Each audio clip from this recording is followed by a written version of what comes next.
Bam, we're live. Hey, good morning. Christine, what's up? Mooney, Rambler. Yeah, Glassman, opinions on taking more than 6 grams of fish oil. Oh, that's a good one. Good morning. 3 or 4 more days at this remote location before I get back to the studio. Justin, what's up? Good morning. Coach Ken, good morning. Matt, what's up? Schindeldecker.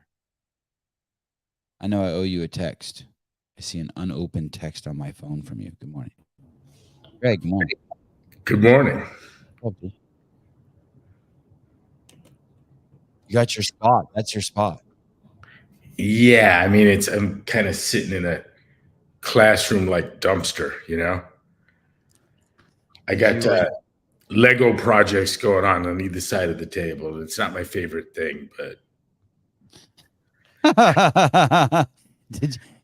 Did you tell the rest of the homies in the house it's that you're going to be consuming all the bandwidth for the next 90 minutes?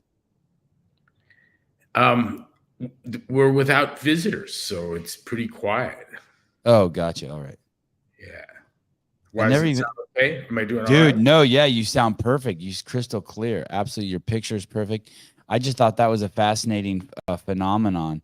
If you get, I guess that's like why places you go like to large events, you know, like, I don't know, let's just make up the Super Bowl and everyone's cell service just takes a shitter. It's just too many phones for one tower. Yeah, I had a house full of teenagers. Okay. I think that was the issue. Yeah. Robbie, good morning. Philip Kelly, good morning. Cave Dastro, good morning. Mr. Walker, stay safe today. Dennis O'Leary, geez, wow. Brandon Lecoq, that's a real name. That's that guy's real name. Good morning. What a full house. Holy cow. What about that? So it looks like Tyson did it. The Travis Bagent's son is now the number 2 quarterback for the Chicago Bears. It's amazing. It's a beautiful thing. I wonder if there's some sort of actual. I share your sense of I'm more proud for he and Tyson. Travis, overly, but it's an amazing and beautiful thing. As good as he is, it's still an underdog story, which is, I feel, I don't want anyone to think that I didn't believe in him and I don't know how amazing he is, but it's still an underdog story. He was telling people that his kid was going to be a quarterback in the NFL when the kid was rolling his eyes at his dad. And it was clearly Travis's dream, and he coached, encouraged, and strategized a backdoor entry into the NFL that's as amazing as the kid is amazing and talented. Right. I mean, this is all consistent with potentially he being one of the greatest quarterbacks of all time. That doesn't make it even more amazing if that happens. Right. Right where he's at. It's unbelievable. The Bears will now hand the role to undrafted rookie. So not even drafted. Well, they're already saying that the scouts and the coaches and the management look like geniuses. What a great thing to be said about you. Right. Some people have said that about you. Yeah.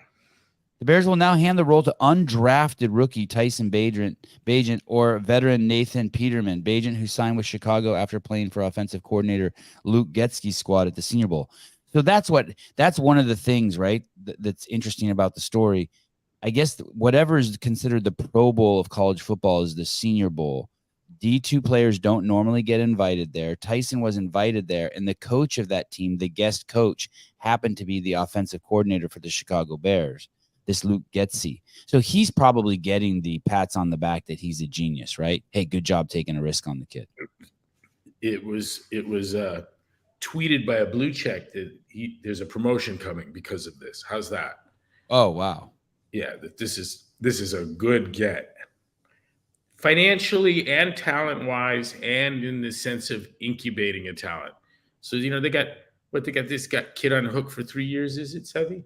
I think that's what I heard. I either heard or saw it written. I can't remember. 3 years. At what is for him a fortune. in what is for the league nothing. Right. God, it's so good. Did you see? I Did tell you you see? what pans out. You Mhm. know, he stays on this trajectory, let's say, and the financial opportunities for him down the road will be enormous. Not that there's anything wrong with making with a mill something a year, anyways.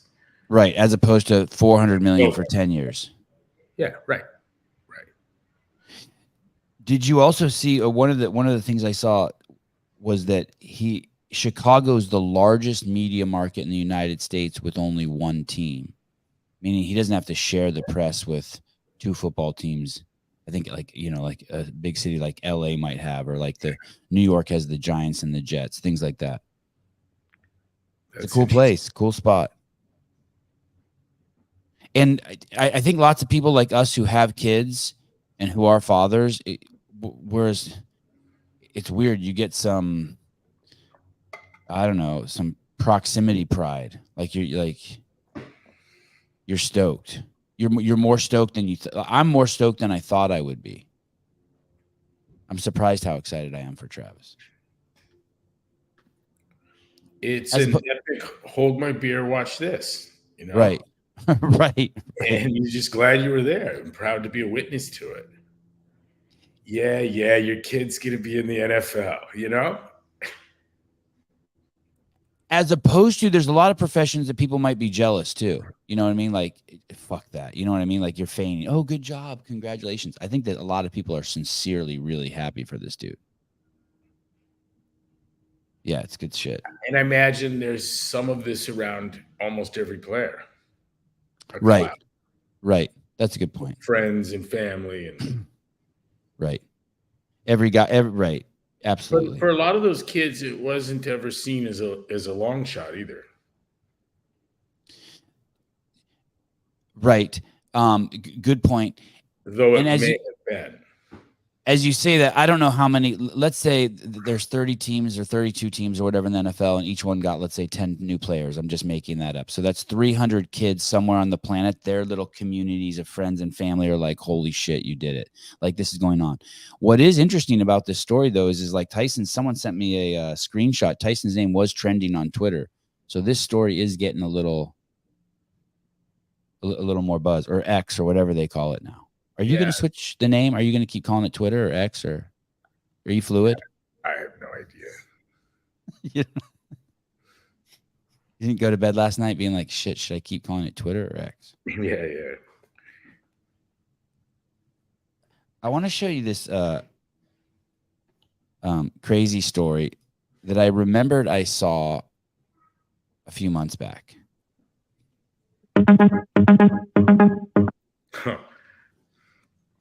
Tom, hi. Hey, what's up? Sorry to bug you early in the podcast. You're not bugging. Cool. Hey, last time I called in, I told you a dirty story, and you wanted to talk about Jesus, so I have to redeem myself today. You told me a blowjob story while I wanted to hear stories about Jesus? Yeah. Okay. So now I got to make it up. So I wanted to ask, first of all, dude, how cool is it to watch Tyson? And I'm a Bears fan. I live like 2 hours from the city. And I just couldn't be more stoked on this kid. It is so cool. And the cool thing is, go ahead. Sorry, I was going to say Fields will get hurt. I think you said this before, but if you're a football guy, like when you're a running quarterback, you will come out at some point during the season. So he's going to see play time, which is just incredible for an undrafted free agent quarterback. That's to see play time your first year out of college, undrafted free agent D2. It's like things that just don't happen. It's just amazing. Like, it probably hasn't happened in like 30 years, right? Like, I think I saw the last time a legit D2 quarterback was drafted was 1998 or something. I don't know if he ever played. Yeah, and you're right. It had to have been like almost in the old league, not the modern NFL with the kind of money they're making now. But, those guys in the 80s and even the early 90s, they weren't making lifetime money. They had to go be like insurance agents and like do ads after they retired, right? The money wasn't what it is now. And it had to be old era NFL. So it's just incredible. But I wanted to ask a question of Greg. You're still live with Greg, right? Greg, are you here? Yeah, I think so. No, Tom, you can't Okay. answer. I asked if Greg's here. You don't answer yes. It depends on the question. No, my question was this: how to redeem myself from my Sunday call? Have you ever investigated scientifically or skeptically the claims about Christ and his life? No, I've not. Okay. Yeah, I wouldn't, No, I wouldn't even know how to quite to go about that. So let me just recommend a book if your brain ever goes this direction. I know you're busy. Please. There's a book by I think it's Max Lucado is the author, and it's called The Case for Christ. Okay. And the reason I think you would like that is he was a documentary filmmaker, and he started making a documentary for like the History Channel or something like that. And it was supposed to be all the evidence why Jesus couldn't have been the Son of God and probably didn't exist. And then his investigation went on for like 5 years, and it converted him into a believer. And then he ended up writing a book and dropping the documentary because he was so convinced by the evidence he found. So as a scientifically minded person, I just think you would really enjoy that. I would love to hear your thoughts on it if you ever do read it. Yeah, let me give that some consideration, and thanks for the recommendation and the shout out. Tom, yeah, absolutely. So, Tom, refresh me on what was it, a blowjob story, your other story? yes, it was. You're okay. going to take me back in that direction. No, I just wanted to. I just like the full balance of your character. You're a man of you're many faceted diamond. Everyone loves Jesus and everyone loves blowjob. Well, I think projecting. Large majority of people find both of those subjects lovely. Yeah, I like good stuff, and those are two of the best things you can get in this life. So, all right, love you guys. Have a great day. Okay, bye. He got both. So this is from Newsweek, and I also found this. The only other place that I found this talked about was in Scientific America. And it's a mysterious green lasers over Hawaii were likely from Chinese satellite. And it shows these, I don't know if you can see the picture, but these green lasers coming down from on top of Maui. And it says a long exposure picture of the green laser beam sighted passing over Mauna Kea, Hawaii by the Subaru Ashai star camera at the Subaru telescope, January 28th, 2023. So recently. And as I dug into this and I started asking people about it, and there's even a video of it here, a rare view of green laser scan. Someone was saying that this was a satellite geolocating future targets. Have you ever heard of any of this stuff that I'm showing you? I know it's just, I didn't warn you about this. Yeah, I saw the story. Oh, you did see the, okay. Yeah, and it was, it had been rumored to be a directed energy weapon, and that's what started the fires, and that's where I kind of like, yeah, okay. I went there too, but then I remembered this article I saw in Newsweek and that I also saw in Scientific America, and these aren't known to be conspiracy rags, and they have photos of them, and it's lasers coming. American? It is a conspiracy rag. They're the climate change guys. Yeah. Okay. Yeah, and other issues. Okay, fair.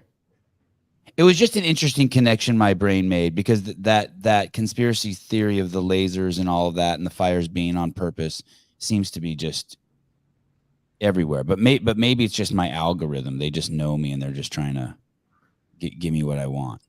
It's junk food.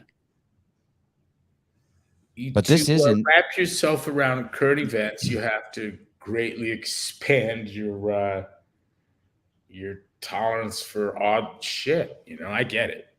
Right. I couldn't get excited about the lasers, low energy, super sophisticated, ultra sensitive detecting equipment. I don't know if that shit's not going on everywhere. Is that like the contrail of satellites? And the extent to which they're mapping place for targets. I wouldn't be surprised if every damn time you dock your DJI, it checks in with the mothership and reports what it's seen. I don't know. Oh, right. And they probably have something in the what's funny is someone could probably just read the agreement when you buy it, and it probably says something like that. All information can be shared with blah, blah, blah. Sevi, I read that the captain of every naval vessel had an LG TV in his office, and at the Chinese, he'd figured out were able to turn on the camera and microphone. Wow. How's that for a get? I don't think the things that threaten us are secrets. Gotcha. Look at the. It's just a coincidence. I'm becoming more and more skeptical about coincidences and synchronicities. This notion of a conspiracy of interest is pretty strong, pretty powerful when you kind of catch on to it. And it's, the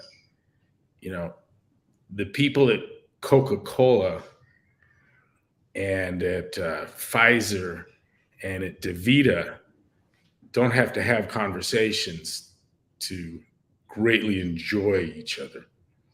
Right. And basically what you're saying also is it might not be that BlackRock is one giant machine trying to just squeeze the juice out of every last dollar out of everything, but there might be some guy on the 10th floor who is having issues with his, investments in tractors, and then find out that there's a guy on the 30th floor that actually has investments in the plastic tube that every tractor has, and so he can just call them and they can work out some sort of deal, right? Because the company's so big. But it doesn't start off like some sort of giant conspiracy. Is that what you're saying? Also, yeah, maybe the example doesn't. I know it wasn't a good one. You had to use your imagination. The BlackRock Vanguard thing has to do with the institutional investors, primarily the large unions, and what controls them politically. I wanted to. There's so many fun little stories that I want to show you. This one on Stanford. This is from the Epic Times. This one's fucking nuts, but no surprise. This is about Stanford University and the admission. What's going on with admissions over at Stanford? Okay, here we go. When I play these, can you hear them? Okay. Yeah. Okay. University just announced the incoming class of 2026, and they boasted that there were only 23% white applicants in a demographic that has 3 times that number. But here's what was interesting. They would not tell you of the people who were admitted how many did or did not take the SAT, which is optional now. But they did want to emphasize that those that took the SAT and got a perfect, that's almost impossible to do, a perfect score on the SAT, they proudly announced they rejected 75% of them. And so it's almost a boast that we're not going to be bound by meritocracy. So I talked to some people off the record in Silicon Valley, and one person, if I were to name his name, everybody would know him. He said, we would rather have a coder from Georgia Tech than we would from Stanford. So it's starting to affect us everywhere. And it's a war on meritocracy, and it's an equality of result enforced mandate. And it's all done under the guise of being morally superior, but it's a very amoral system because it destroys the lives of people who play by the rules and try to achieve.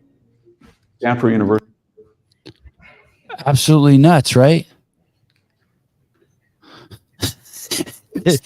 It's the religion of mommy has a cock and daddy's trying to get pregnant. Meaning what? Nothing. The religion of nothing makes sense. It's the natural and rational extension of a whole host of absurdities that start as political correctness, then become, then we create a generation of people that are blind to the fundamental realities of biology and life, and it's what it looks like when a civilization involutes. This is what it looks like. Political correctness, we said we were taught that there's no difference between men and women, and we roll our eyes and okay. And in polite company, you don't like, but there is a difference. My 9-year-old said they don't even have the same privates. Right. Like, that's how fucking obvious the difference is, right? But we can pretend there's no difference. And then a generation later, guess what? There's no fucking difference. And it's insanity. I can be a man or a woman because there's no difference. And I'm going to go into the girls' restroom. And the quality, and at the end, the quality of life just diminishes. Of course it does. It's over. Yeah. Of course it does. And it has, and it is. It's like trying to use your VW bus as a tractor. It's just not made for that. Look at the amount of willpower it takes now to not realize what an utter and complete piece of crooked shit Joe Biden and family are. Like the fucking Gaudis. Look at it. Look at what you have to do to ignore that, to pretend like it's not true. I watched this video the other day that you had mentioned that just come out, the interview with Victor Shokin. Did you end up watching this? No, but I get the gist of it, and I Right, heard right. Kilmeade while driving. I heard him catching the highlights, and I get it entirely. Yeah, that's what I did. I watched this highlight video. I mean, and it was everything you told me was in here. Yeah. It's what I would have presumed. Probably the only surprise for me is that Brian Kilmeade's the first person to ask to speak to him. That should tell you a lot about mainstream media. Brian fucking Kilmeade was the first person to ask him to talk. And his story couldn't be more straightforward. We gave the Bidens millions. I was investigating, Burisma did. And I was investigating Burisma. And my boss came to me and told me that I was fired because the vice president of the United States wants me gone or we won't get our money. Yeah, his boss told him the truth. That's what he said too. He said they Yeah. didn't even hide it from me. Yeah. Of course that's what happened. And what does Biden do? Brags about exactly that. Brags about it. And so what's Trump do? Tries to get to the bottom of it when told of what's going on, and they impeach him over it.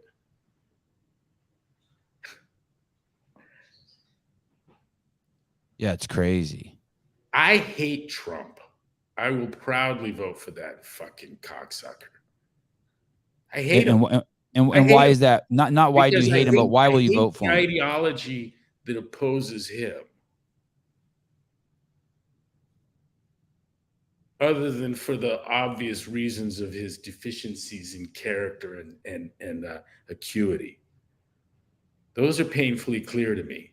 What I hate more about him is the ideology of the knee-jerk left that's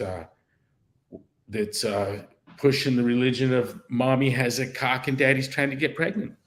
Right. They've ruined our schools. Ruined them. I agree. Ruined them. I can't, from what I'm seeing with my kids, I feel crazy guilt for having put kids into the system at all. It's so sad how much is required of them for how little is taught. Explain that to me. What do you mean? I know what you mean, but I want 9 hours a day captive behind a locked gate, right? Mm-hmm. And it sounds secure, right? Yeah, it's just, they're sitting ducks when something shitty happens. Right. And then there's the prep time before and after, getting ready and all that shit. And then you have to supplement everything with tutors and activities. If you want them fit, you have to provide that. If you want them to learn math, you have to do something extra too.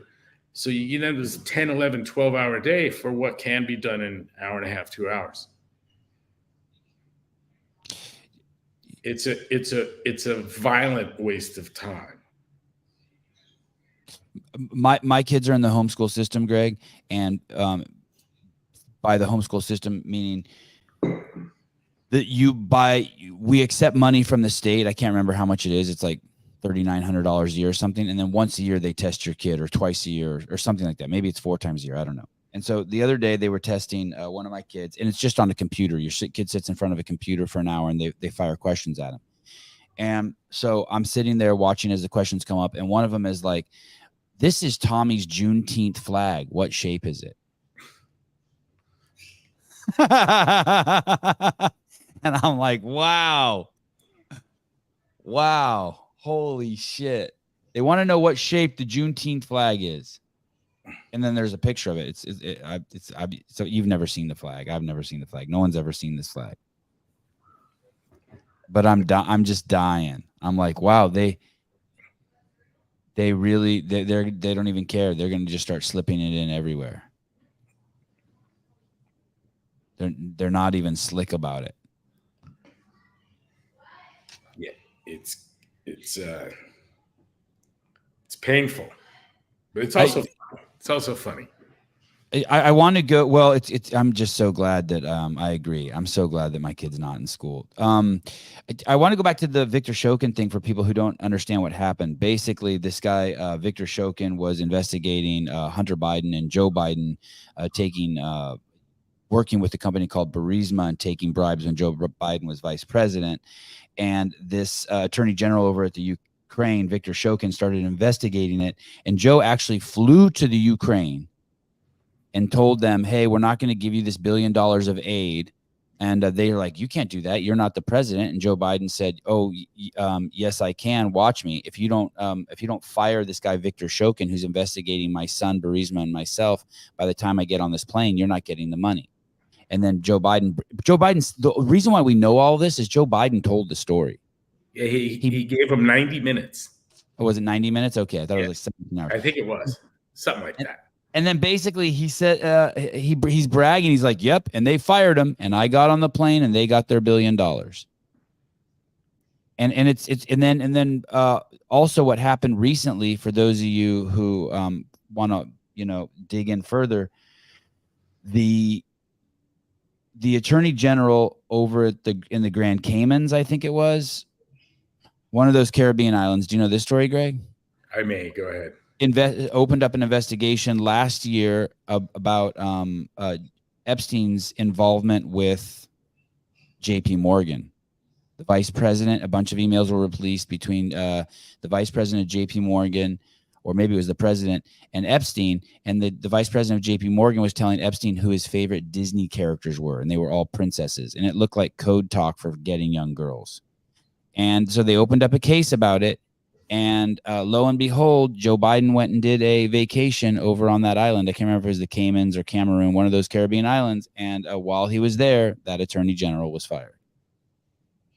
And this isn't like conspiracy stuff. You can look it up. It's in all the liberal rags also. But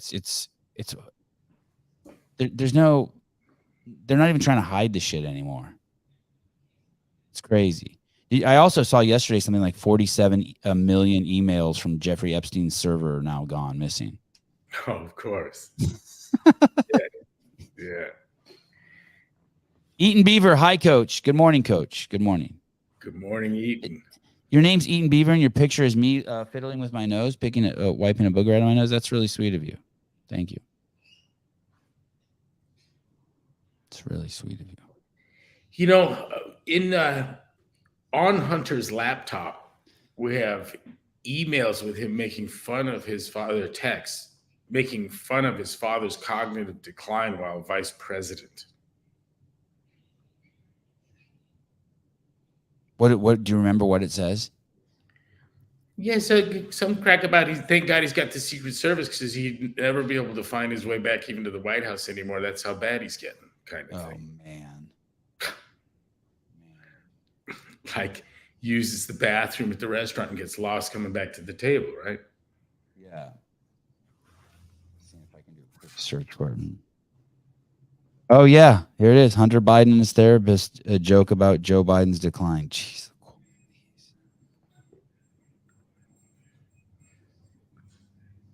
I enjoy watching Joe and Kamala Kamala's really pretty do. funny to watch. I think I've seen everything that she's done, all her work. Yeah, one of the things he said is this is in 2021, Hunter said, any man who can triumph over dementia is a giant. Think what he could do for our nation's needed recovery. Oh shit. Wow. Damn. Oh, the therapist said that to Hunter, and then Hunter's response was, "You're such an asshole," but that made me laugh out loud. Wow. Oh my God. Then the therapist said, perhaps he can help us remember all we intended to be as a people, since he can now remember his address. Holy shit.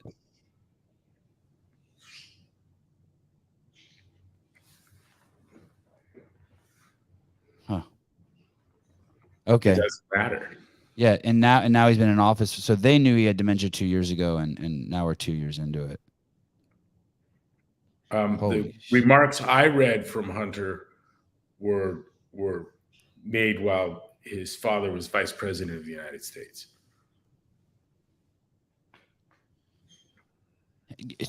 So Obama knows too, or knew? Yeah. Everyone knew. Yeah. Daniel Obama Garrity. Classic things to say about Joe. Daniel Garrity, what are Greg's thoughts on wastewater surveillance? Yeah, it's an interesting thing. You can I don't even know, what is that? You look for COVID in this PCR shit for COVID. And then if you see it at the shit plant in Emeryville, California, you know that it's about to hit the population? Yeah. Or you know that people have it because you're looking at their shit. Have you had COVID? I mean, I assume I have. I was never tested positive for it. I just assume. Yeah. It's funny. I've never tested positive, but the people that gave it to me and those I gave it to did. Right. I've had that phenomenon too. Yeah. Everyone around me sick and getting tested, right? Running over to the CVS. How many times have you tested for it? I tested for it once. I've never. Not you never tested. swore. No. Oh, I swabbed my nose once in front of a guy's house. He took a bunch of tests from his work, and he's like, "Come over if you want to test yourself." So just out in the street in Santa Cruz, he shoved a Q-tip up my nose. I pretended to coming home from somewhere once, ready to murder to leave. Like, hey, if we don't leave this place now, I'm going to kill someone. No, if it came back positive, I want to be able to say it never touched me. Oh, gotcha. Let's test again. Yeah, I don't have a lot of faith in the test. Ethical Skeptic pointed out that the new standard is on a positive, you have to retest. Have you heard that? Just kind of out of nowhere. It'll change the numbers greatly. They were doing that at the end, weren't they? I don't know what the end is. I think we're at the beginning, but you think they're going to try a whole new mask thing again? I'm hearing rumblings that it's coming. Yes. Do your research. It's already happening, big time. You know what? Once you get everyone to pull their underwear down, bend over, and close their eyes, you can't let them back up. You can't.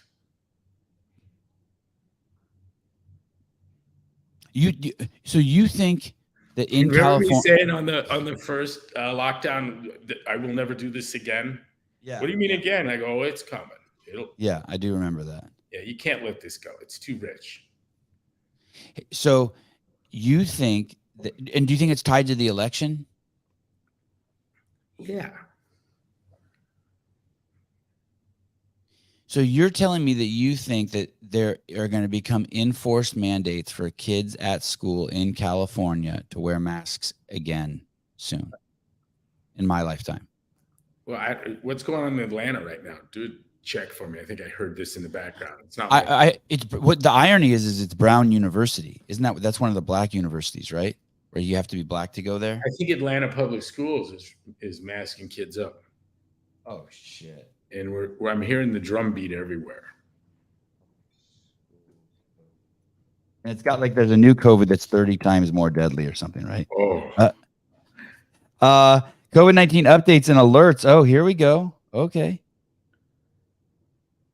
Here we go. Hey, one of you jackasses always puts in the comments on YouTube, oh, I really enjoy watching stuff on Google for 90 minutes. This is, go away. Oh, just leave. For the 2023-2024 school year, Atlanta Public Schools has modified some COVID-19 mitigation strategies. I don't see anything there. I wonder if I put news in. The board changes over time. Herring prepares for last day. Hey, put masks and National Review in.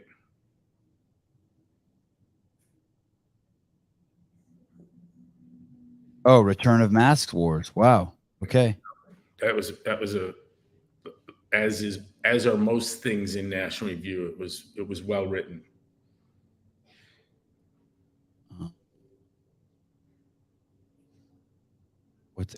When I clicked on it, it just took me to their cover. Yeah, you probably have to pay. How many the return of masters? How many oh, you were out of free articles. All right, I'll make sure I subscribe to this in the future. Hey, how many magazines and newspapers, online newspapers and magazines do you think you belong to? Me? Yeah. Probably 25 or 30. Yeah. Even the ones I hate, right? I have to have access to. National Review, Wall Street Journal, Epic Times, New York Times. Even the New York Times. Yeah. Commentary, the Weekly Standard, fuck them, but I get it. Scientific American, fuck them, but I get it. National Geographic, same thing.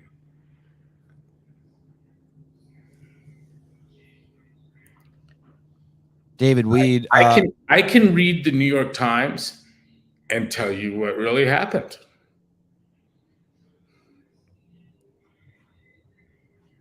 You get good at it.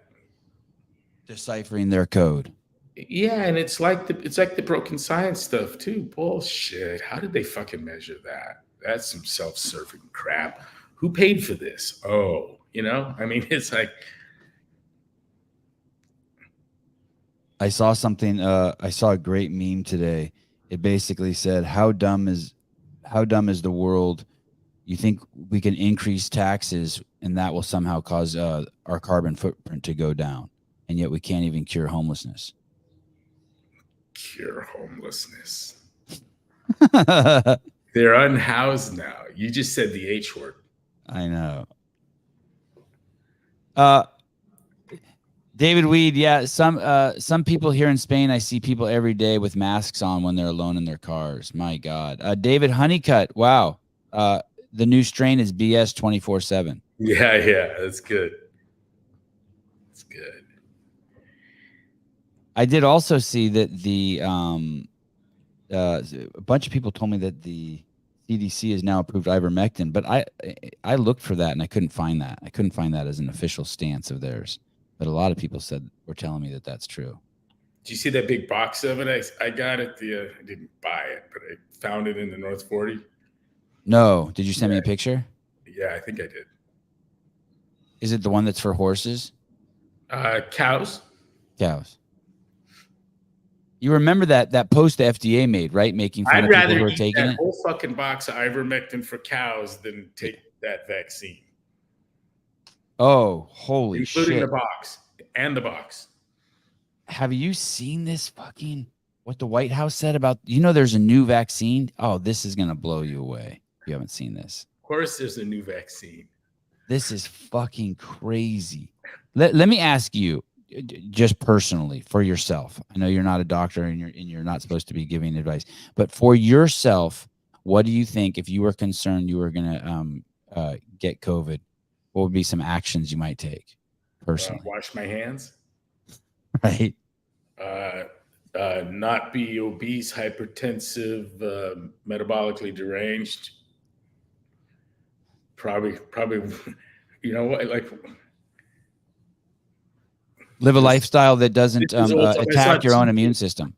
I saw a T-shirt the other day and it said it wasn't a pandemic; it was an IQ test. Yeah. Well, you're gonna fucking die when you see this. This is just This is crazy. This is crazy.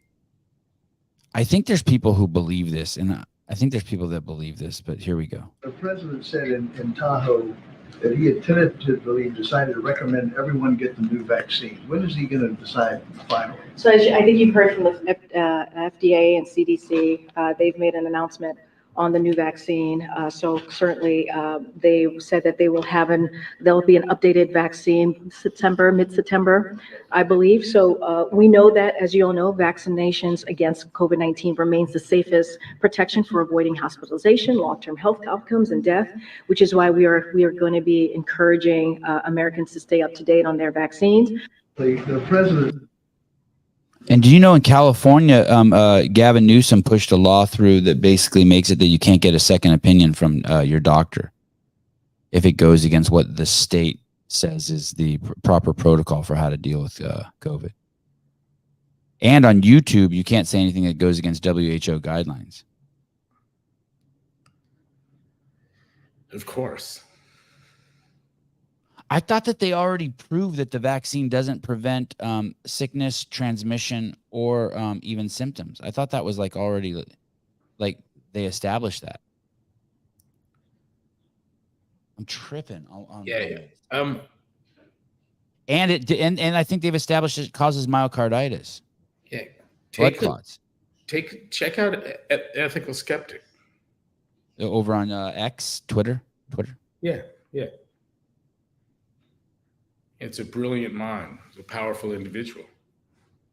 You think this is the greatest country in the world? David Weed. He likes to make fun of me because I think it's a great place to live, and he's over in Spain. Greatest country in the world.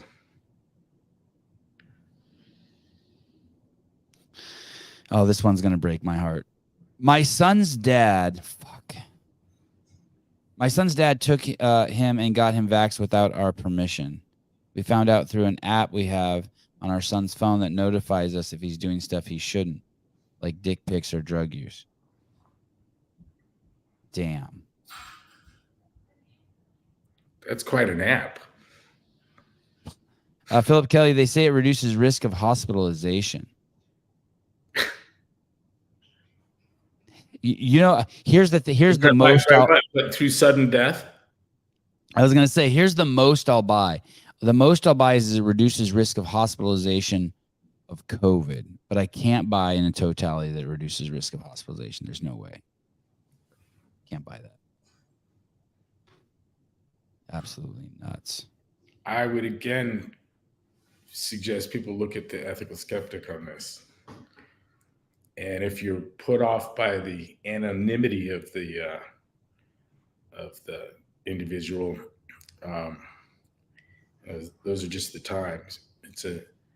It's not a nom de plume. It's kind of a nom de guerre. But we've seen this before. Some of the most important things ever written were written that way, like Publius, right? The Federalist defense of the upcoming Constitution. That was also that was anonymous. Yes. ChatGPT is anonymous. Our best thinker, James Madison, wrote his best stuff anonymously. And we're there now. So you have people like El Malo Gato and Ethical Skeptic, and you look at what people like Jay Bhattacharya and Scott Atlas and others of us that have been persecuted for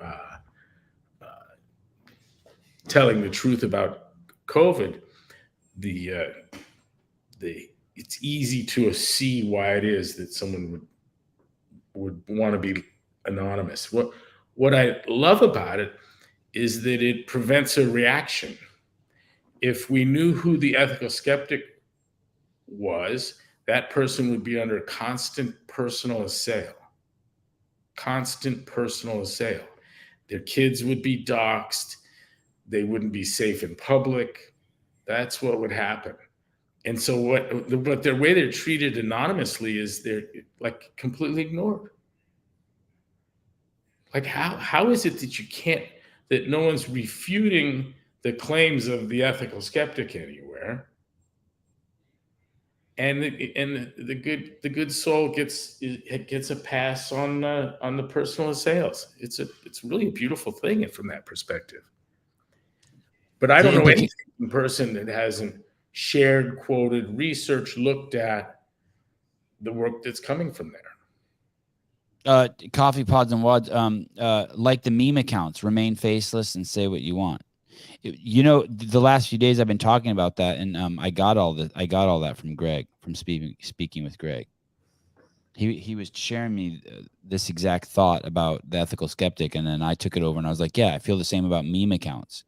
Like, if you're going to make fun of someone, just stay anonymous. Keep your art pure. Don't be afraid to say something now that you outed yourself and you were hungry for some fame or attention.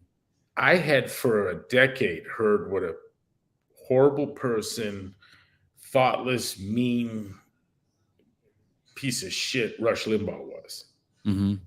And then one day I heard him on the radio, and I was aghast. And it was funny because he's polite, kind, but here's the thing: he was funny, and he would call the left on their obvious nonsense, like the clips he put together, the talking points, where they were all spewing the same bullshit, right? In exactly the same word patterns. And it was funny. And that's the thing that hurts the most, is to be laughed at. And I think the memes do a lot of that.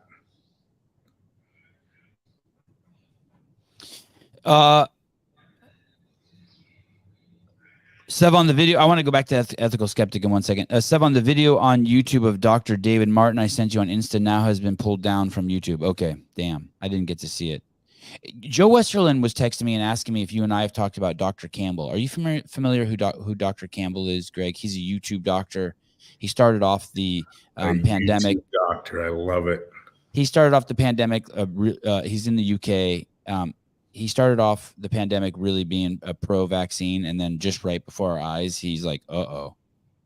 And now he's flipped, like about a year ago, he flipped the script. He just started swerving in the other direction.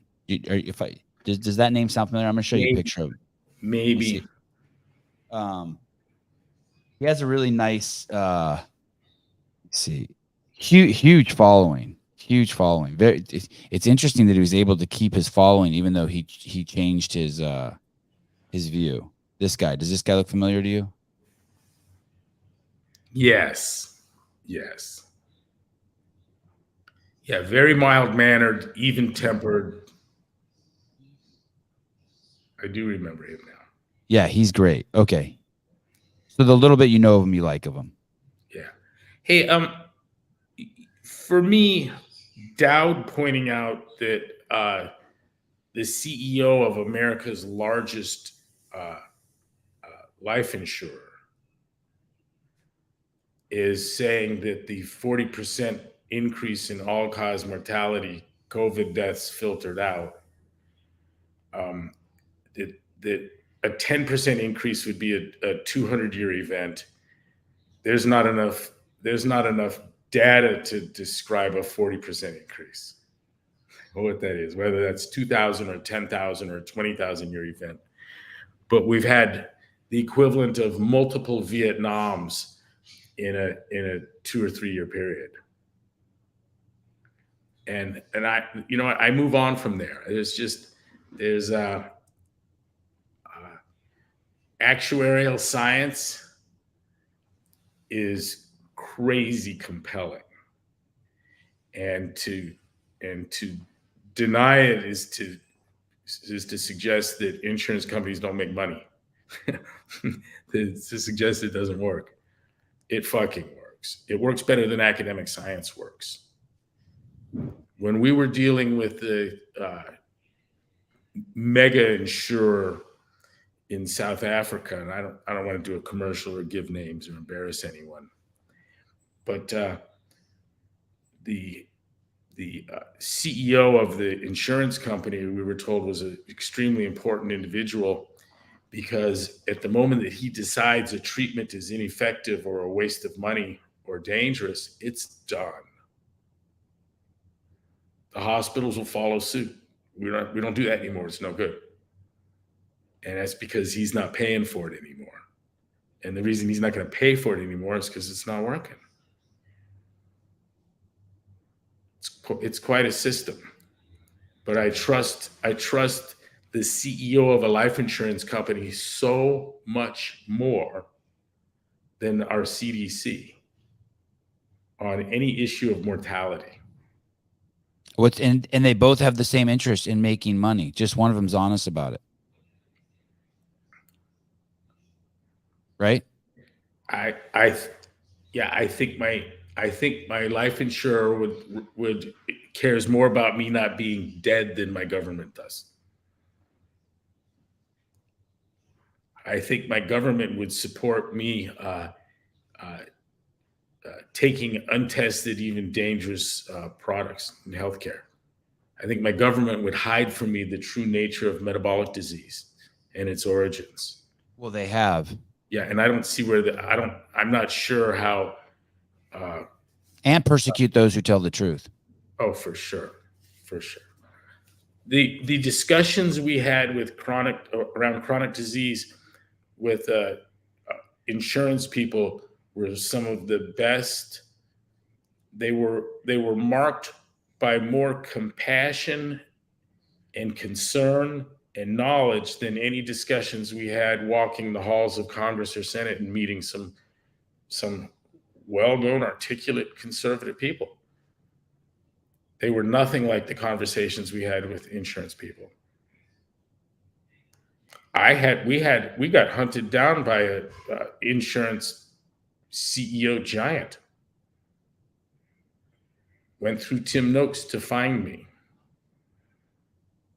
And why? He'd seen the actuarial evidence for what he described as perhaps the world's first health creation engine. That's a nice. And that was the data around CrossFitters. The first creation of a it was his first observation of a health creation engine.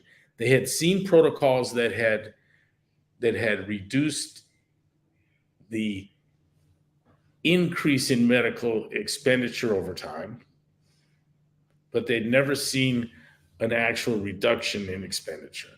That was new.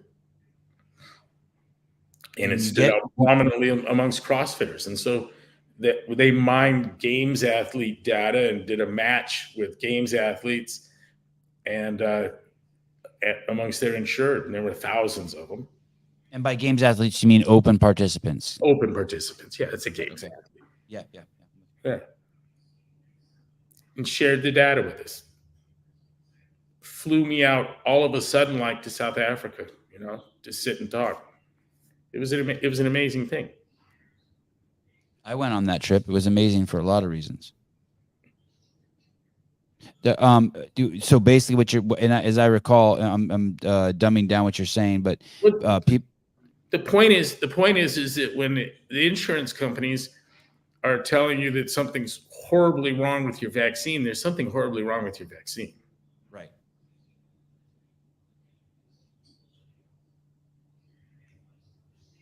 And that when people were doing CrossFit, the costs to the insurance company every year went down a little bit. It was actually declining rather than increasing less than it normally does.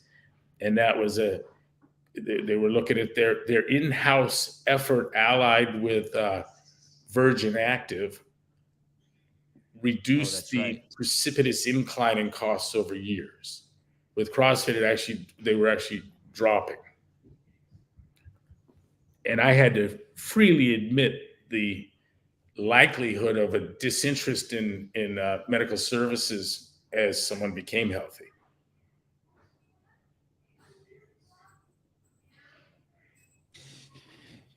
You know what I've come across recently? A fascinating glimpse into the number of fellas in the NFL that got fake vaccine cards. Oh. How did you get that glimpse? Can you tell? I'm not even going to say. I don't want to put anyone in that seat. Right. But it was explained to me by two very, successful legends that the fake card rate might be 90%. I had a games athlete tell me that theirs was fake. Shoot it on the floor, please. No problem. Wad Zombie, I love you to death. Don't stress, buddy. I love you. Damn, here we go again. I love you. This is my meme guy. Love my meme guy. Don't worry, buddy. I love you. You the man. I got your back. Love your cards. You the man. I got you. I want to bring up this thing with I want two things. This topic is so important to talk about. I don't, if for some reason anyone thinks, and no one has said this, maybe this is just me being insecure. If anyone thinks that for some reason this is beating a dead horse, it's not. This topic needs to be kept in the foreground because as the pressure mounts, people feel pressured to just do it. And so little havens like this, where you can have real talk and honest talk, and there's people who can stick together who are going to feel the pressure from their work, their loved ones, their community, and they're going to get bombarded with the nonsense. That's why it's important to keep reiterating and looking at the facts. One of the things about this injection that a lot of people have said from the beginning is you're not going to get the injection and then all of a sudden it's just going to be cardiovascular deaths or cardiac arrests that increase, or it's not just going to be heart attacks that increase. That somehow the clotting that this injection causes throughout the body is going to increase mortality everywhere. And so they're going to kind of hide the deaths. And I think that's what the ethical skeptic here is showing. There's an increase in mortality just everywhere. And there are some weird things. Like one of the things is a UFC fighter died last year from a cancer that like no one in Canada who's at 31 years old has ever died from. It was like liver cancer or something like that. It was one of these cancers that only old people get. And I don't know if anyone has just straight up figured out what the mechanism is yet, right? Does anyone know what the mechanism is? But clotting is there's something definitely going on with clotting. So yeah. I just wanted to be like, hey, if people are like, well, there's only 65 more heart attacks in my area than last year. Well, look at all this other shit. My father spent a week at the Mayo Clinic in Rochester, and then came out and went to the Mayo Clinic in Scottsdale, and had every conceivable test done. And all they could tell me is that where he wasn't bleeding, he was clotting, and no idea what, no idea. And then finally it was like, I had someone tell me that his, I forget what it was, but it doesn't matter either, but he had some levels that were unseen before low. And I said, it sounds like he's terminal. And she says, yeah, I think so too. It's exactly what's happening. We're looking at organ failure, generalized organ failure. You ever seen this before? No, I haven't. The doctor told you that about your dad? Yeah. And then you also went and looked at why my dad got the vaccine so he could go to Costco.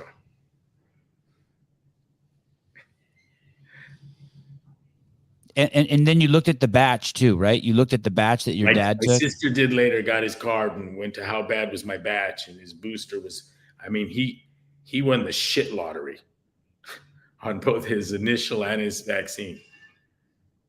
Meaning the people in his cohort who got his batch of the booster and vaccine. I don't want to make the numbers, but it was amazing. Okay. You know, damn. A single digit out of 100,000 batches or something. Yeah. And none of that's compelling evidence for anything for me, really. But it is consistent with things like what the insurance people are saying. A 40% increase in all-cause mortality. I don't know if this will console you at all, but Dick Butter says Costco is almost worth it, though. I understood where you were. Hey, asshole, it's his dad who passed away. No jokes. My dad would have liked that. Sean Sullivan, COVID doesn't do anything close to what the injection does. Listen, were that true, can you imagine it being admitted in our lifetimes by anyone? Who's going to say that? who was it that wanted to share the clinical data on the vaccine safety in 75 years? Straight face, try to get that. Oh yeah. I mean, the most important thing not taught in school anywhere is plausible reasoning. Look it up. Start at Wikipedia. Okay, plausible reasoning, and there's really only one plausible reason you would want to hide data for 75 years, and if you can just make is it good news or bad news that you want to hide for 75 years? Is it that the vaccine's so fucking safe and so wonderful that we wouldn't be able to stand it if they told us? You think that's what it is? That's how good it is. Or is there a problem? How about this? We would be confused by the data. Guys like the ethical skeptic wouldn't be able to parse it. That and they have that was released. Scientists at the CDC could parse it, and so why even share it? Yeah, that's what Newsom said. That's why they were holding. That's why they said, why are you holding information from the public? He said, because it'll confuse the public. He's pretty. He has nice hair. And when his lips flop, they don't stop, But this guy is an architect for San Francisco in its current situation and for California in its current situation. Perfect. And I believe he could do for the United States what he's done for California and what he did for San Francisco. I fully believe that. The left would vote for him and say, Meghan Markle so fucking fast, you wouldn't believe it. You'd be shocked.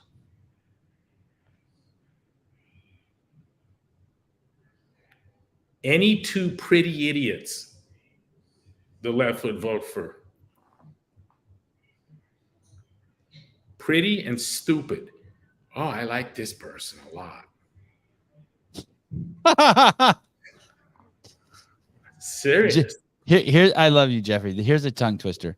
Plausible reasoning proceeds from premises that are more plausible to a conclusion that was less plausible before the plausible argument. God, I would need to pencil and paper to. I'm just gonna say okay.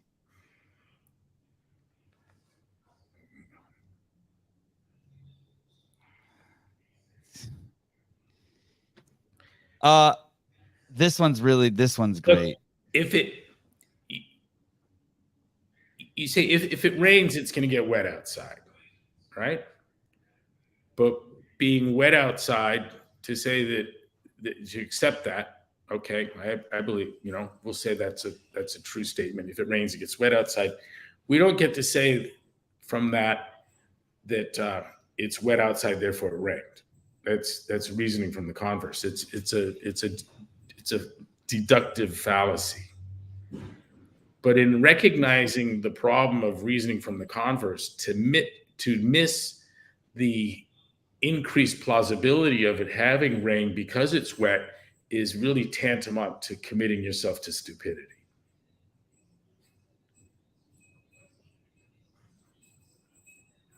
You can't function without some capacity in the space of plausibility. And this is very much like wanting to hide evidence for 75 years. And I just ask you, is it good or bad?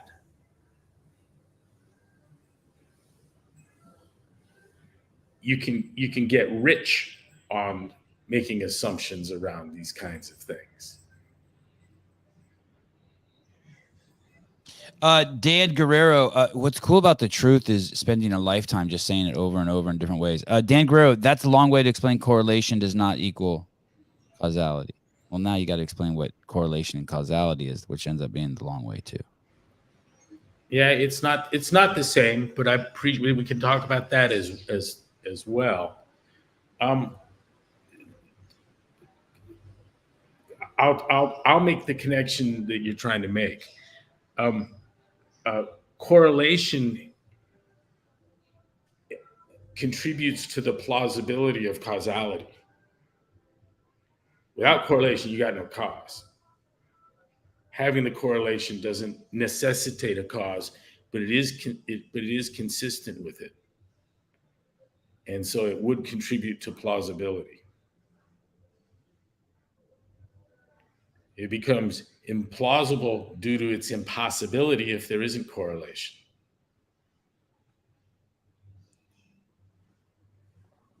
There's a whole talk about advances in inference that came about through the probability logic that derives from Polya's plausibility, and R.T. Cox, the physicist, work in development of probability logic. And the net result is that it was able to show to mathematicians and physicists' satisfaction that probability theory is a generalization of Aristotelian logic, where that reduces to deductive logic in the special cases of our premises being certain, 1 or 0. It's a huge contribution. It's a really, really important work, and it's playing out currently in work in AI, a lot of machine learning. Some of the best work in science right now is coming about through this understanding and through this work. And plausibility is a big part of it. It's the most important thing not taught in school. And it's fascinating too. You know, you get right back to George Polya. There's a video you can watch of him in front of students at Stanford. The kids, it's in the late 40s, I believe, early 50s, and the kids all look like it's in all black and white and shitty, like Super 8 kind of thing. But it's brilliant. And Polya was a brilliant mathematician and a brilliant educator. Is that on YouTube? Yeah, it is. Yeah. Tell me what Polya. One more time, spell it. Polya, and the first name is, I think it's Georges.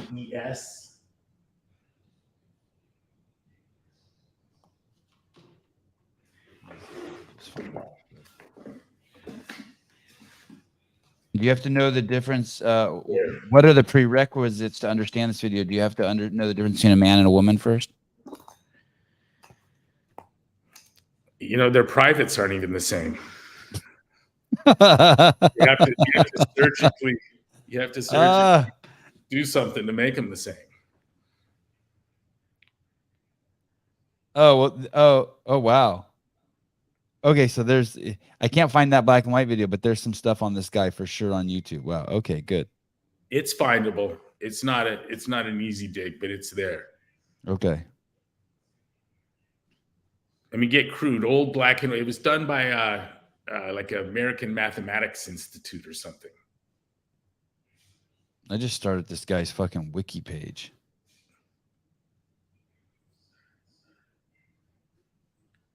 Do you have any broken science events coming up?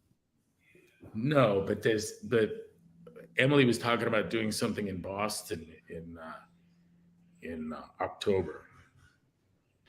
But I think I'm still gone then, but she could do it anyways. We got a little team now. It's cool. It's wasn't hard to make friends globally with people that understood where and how academic science has failed. Did you see, Seti, the ethical skeptics' scientific evidence? I did. That's worth pulling up. I did. That's really good. Yeah, it's profound. Let me see if I can. And especially the line about mildly inductive p-values. Man, I had to study p-values for 5 years for that to make me grin from ear to ear. Yeah, that was the one part that I didn't understand. 5 years. Oh, I found it. Intel, Shit. Intel described p-values as non-empirical. Who said that? Intel? You guy at Intel. Oh. The scientific method. Concoct the claim your club wants to be true. fund universities and direct syndicates. Wait, can we give examples of those as we go through? Concoct the claim your club wants to be true. Climate change, right?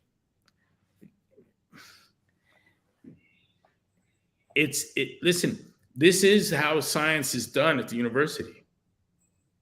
This is how it's done. I could find for each of those some well-respected scientists at the university making the claim for each of those 7 points 35, 40 years ago. There's a cast of characters that saw all of this coming. My father was one of them.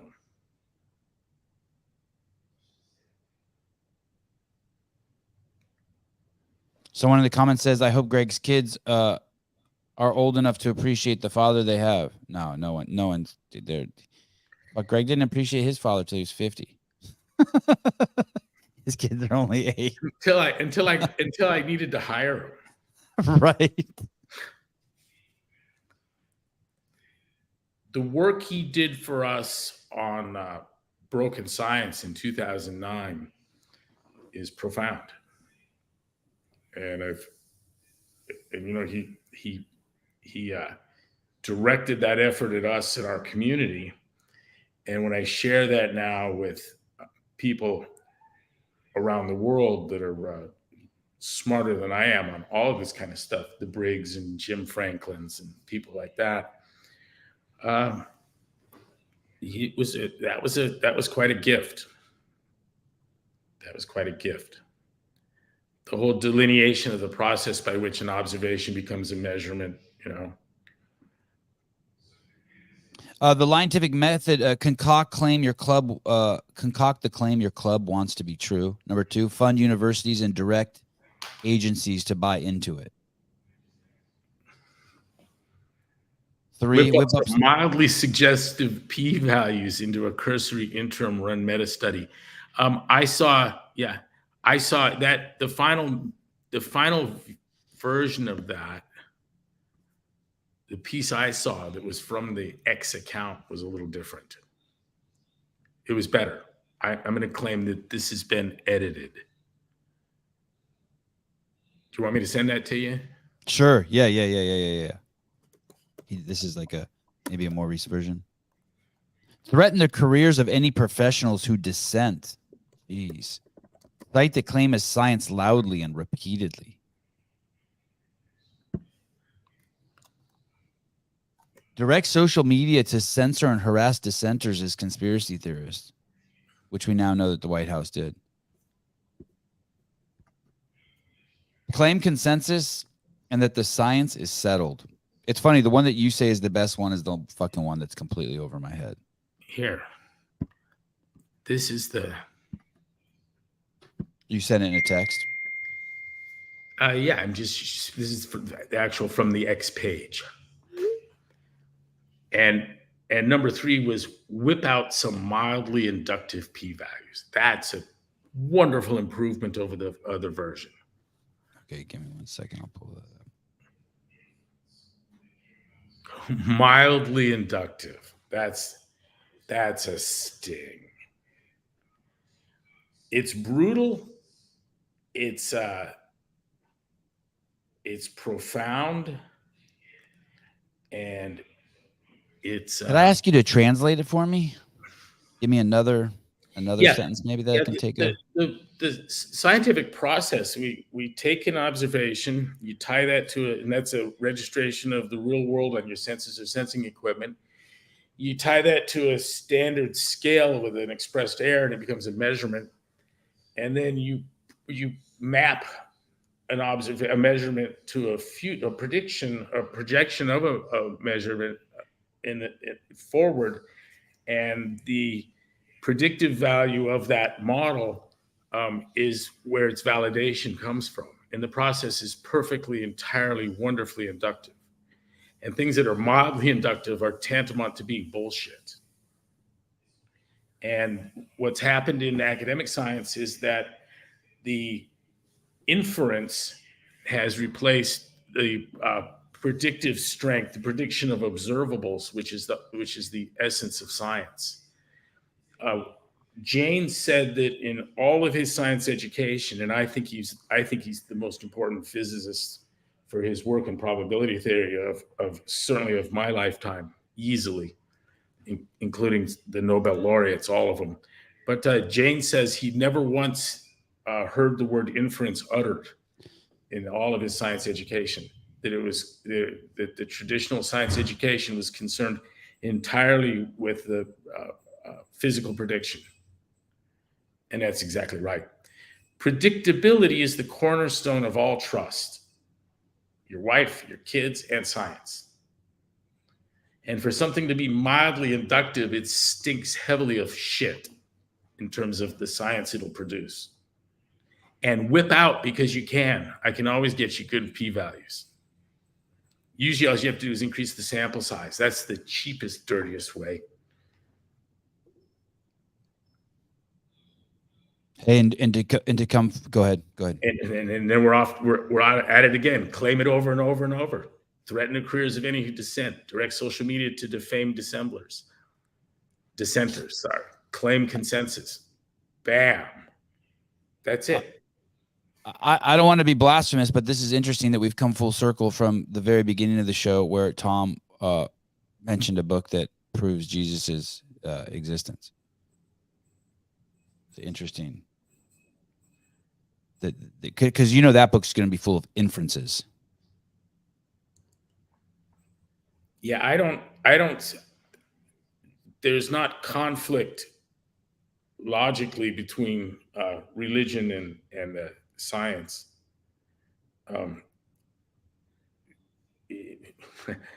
One deals with the natural world and the other the supernatural world. My daughter Caitlin told me that she explained to the other kids once that she wasn't afraid of ghosts because they could walk through walls, and anything that went through walls couldn't hurt her. I remember having that thought as a child too. I like that. And I was like, "You just run with that." Hey, you like that? Clear thinking, right? The non-physical's inability to interact with the physical world renders you safe. Like he can't push you down the stairs or punch you in the head. No. If he tries to push you down the stairs, he falls down the stairs. He pushes right through you. It's much like the demons of your schizophrenia. In fact, the Beautiful Mind guy had to learn to do that. It's when he saw a three-headed monster walk into the room, he would say, "Okay, that's entirely implausible, and so I'm not gonna go there. I'm not gonna point it out and scream to all my students." He could actually teach through vivid hallucinations by talking himself down from reacting. Gunnar Wolf showed that diagnosis of myocarditis, showed that diagnosis of myocarditis, a form of heart inflammation, jumped 130.5% in 2021 when compared to the average from the years 2016 to 2020. Myocarditis is a serious condition that can lead to death. Yeah, that's weird, right? Yeah, I think reading the Dowd book, and I can never remember the name of the damn thing. Died suddenly or suddenly? I keep it on my desk at home. Suddenly dead? Yeah, well, it was very much all right. I've covered this subject thoroughly now. Cause unknown. Like it's like Hunter's laptop. Let's move on.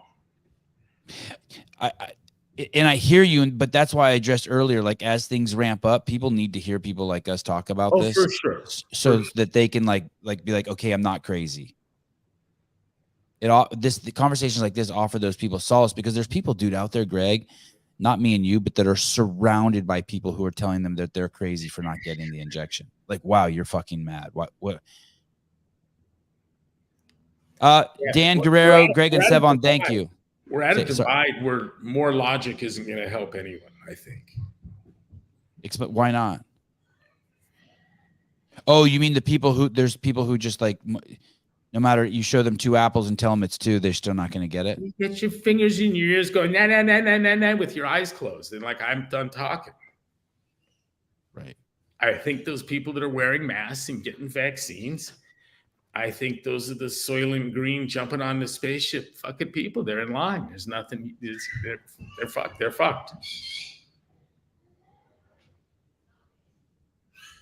I want to show you a They would video. vote. They would vote for 2 Disney characters to be president.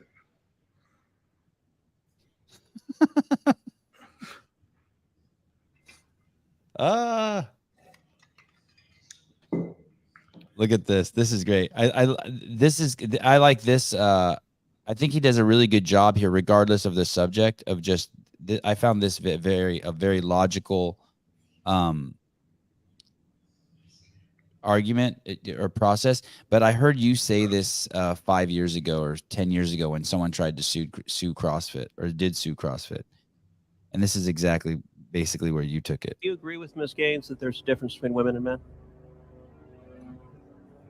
If the question is about trans women, I'm just asking, is there a difference between women and men? what I can say is that the NCAA has rules in place. They've had rules in place for the last decade, and when this competition Okay, I'm happened, going to try the again. rules were clear. Do you believe there's a difference between women and men?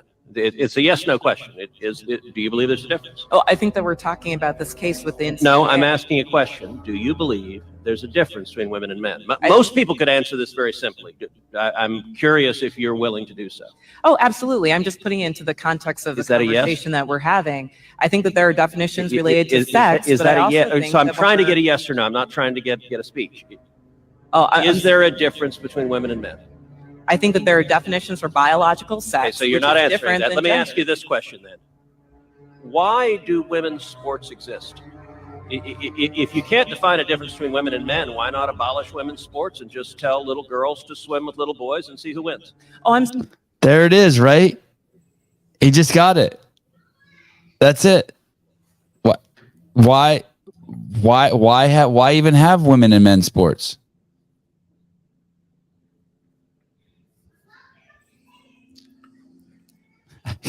My want contention is that this is outside of the space of rationality. Yeah. And as evidence of that, I would suggest would be her finding it obviously impossible to answer that question. We'll call Riley in here and ask her. She'll tell me she's 10 years old. Right. You have to have embraced a crazy defective ideology to lead you to mom has a cock and daddy's trying to get pregnant. And along the way, you'll destroy women's sports, destroy meritocracy. When meritocracy, that's just making teach people that mathematics isn't for black people. That's white people stuff. These are all vows of poverty and mechanisms for the failure of a civilization. And we got front row seats. Wow. I didn't realize that is what grandparents and my parents used to talk about it all going to shit someday. We're there. This is it. This is what it looks like. This is what it looks like. Dude. I didn't realize. So in the Washington school system, when they say 2 + 2 is 4 is racist because there's only one answer, and that's the way the white man thinks. What they're really saying is math isn't for black people. Holy shit. I didn't realize that until you just said that. What the left will tell you is blacks can't do math because they're not smart enough. Holy shit. That's the bigotry. Oh my God. That's the bigotry. And it's nonsense. I can't believe that is what they're saying. That's the implication. More than the implication. Of course it is. Holy shit. I want to keep them on the plantation, and hiding math from them is a critical part of that. Don't bother doing math. An underclass it's for dumb white people. Can't do Wow. math, nor can it read. Perfect. Right. All they have to do be able to is vote.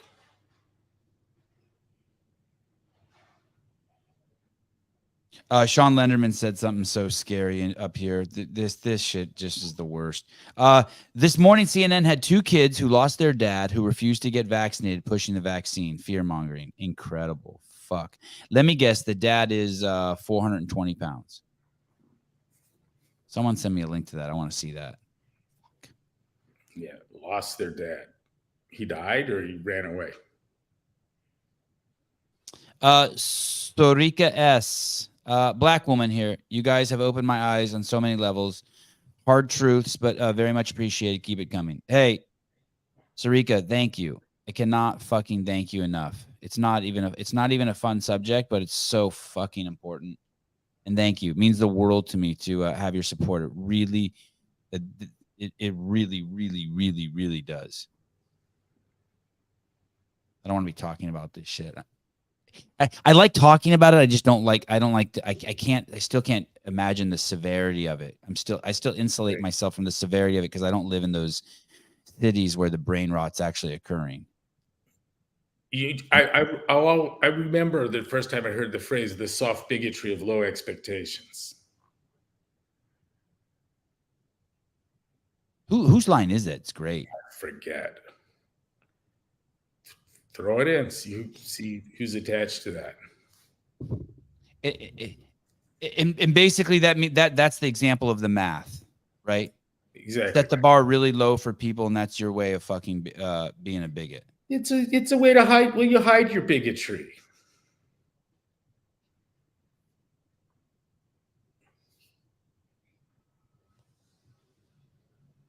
Soft bigotry of low expectations, a term used by President George W. Bush, attributed to speechwriter Michael Gerson. Wow.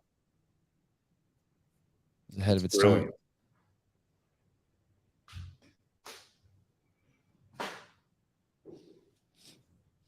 That's and what falls under that is the, Gavin Newsom saying, hey, we don't want to confuse the public, so we're just going to keep the truth from them.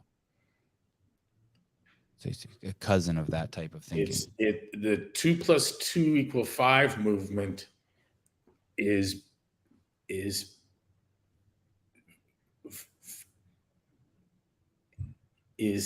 inextricably tied to the belief, I think, that blacks aren't smart enough for math.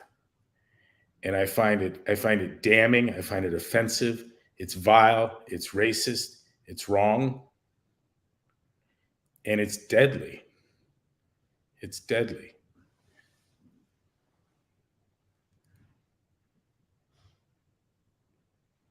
I'm thinking of all the times I'm having this flash of hundreds of times. Imagine where does low expectations benefit anybody?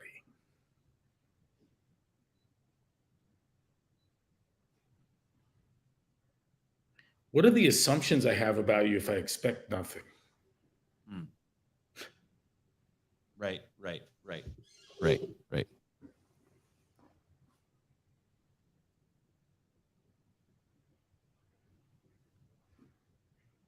It's always hidden in this, at least for me growing up in a liberal hive, it's always hidden as kindness and sympathy, and like, it's the clean needle program, right?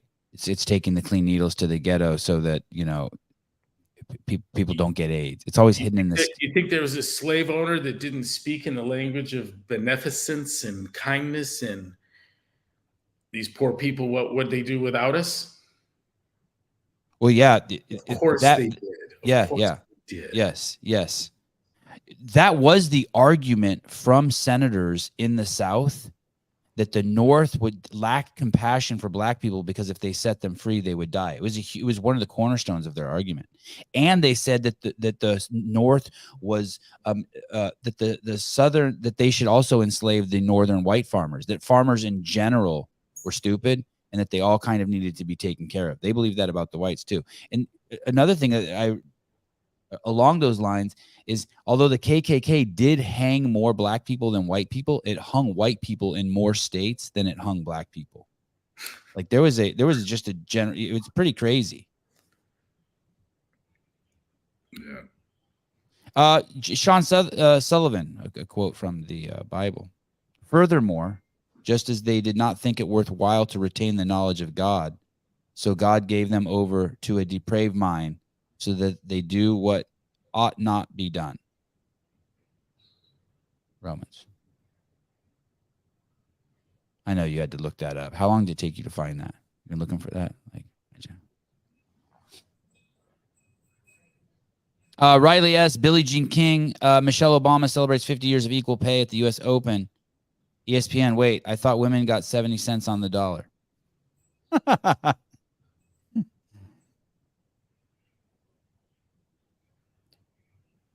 the games athletes payout still the same for men and women? It's a great question. I assume they are. I don't know, but I assume they are. How was the was there a good Sorry. Oh, international Michael Obama. My bad. Sorry. I thought it was a typo. My bad. Go ahead. Sorry, Greg. Was there good international showing at the games this year? I was there, but I didn't see any of the competitors. No. It was no. The clock, the KKK drove my lily white great grandfather out of Colorado, burned a cross on his lawn, all for hiring a black janitor at the local high school. Oh, that's a great story.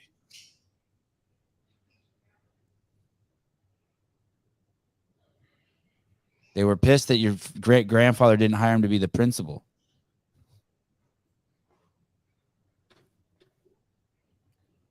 Hey, by the way, there's still great places in this country. Great places. The vast majority of places in this country are still a place to raise a family, raise a kid. You just got to do it different. Yeah, like Santa Cruz. You just don't want to leave Mockingbird Ridge. You just got to do it different. You just got to figure out a way you got to the same way you can't outsource your discernment. You can't outsource your the raising of your kids anymore. You just got to do it yourself. It's fine. Andrew Hiller. Was there a good international showing?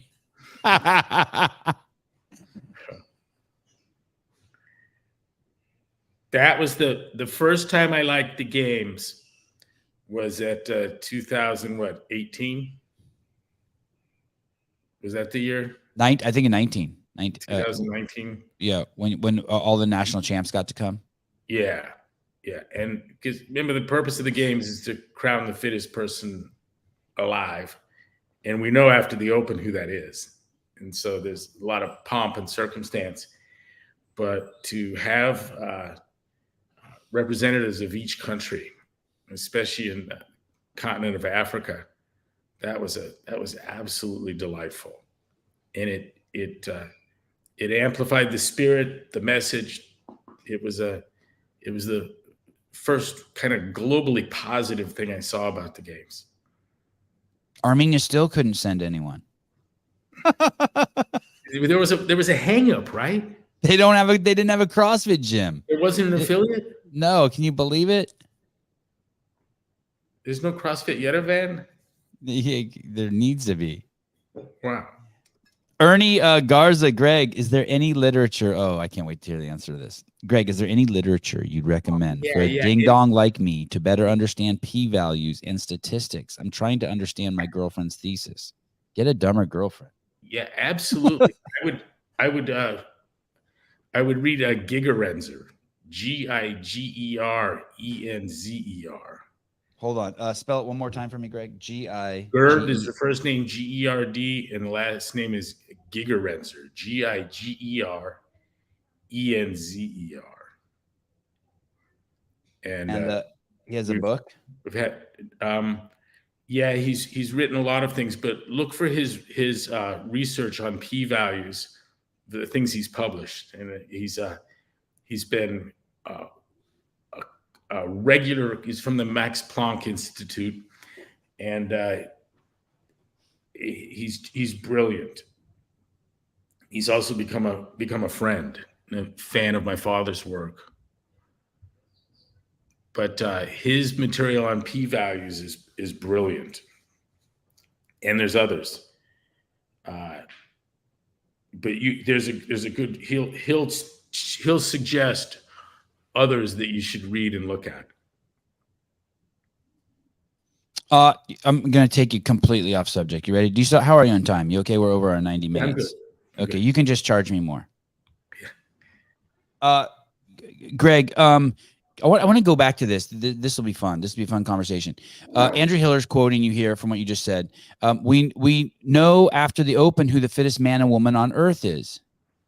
Dude, Yeah. yes. Unless they decide the Open doesn't matter like the past few years. And I used to love the Open, and I always thought that the Open deserved much more accolades than it got, and like just in terms of like recognition from people, like, holy shit, I can't believe someone won the event. Here's the problem with the Open now. It's only 3 workouts. I don't like that. I want it to be 5. On the other hand, the argument I hear the most that gets the most weight is it's too much work on the affiliates to do 5 weeks. Do you have any thoughts on that whole, just, I know you probably haven't given it a lot of thought lately, but just some cavalier, free thinking, flowing. Yeah, the architecture was very deliberate, and you can have it explained to you why that was there by getting rid of it.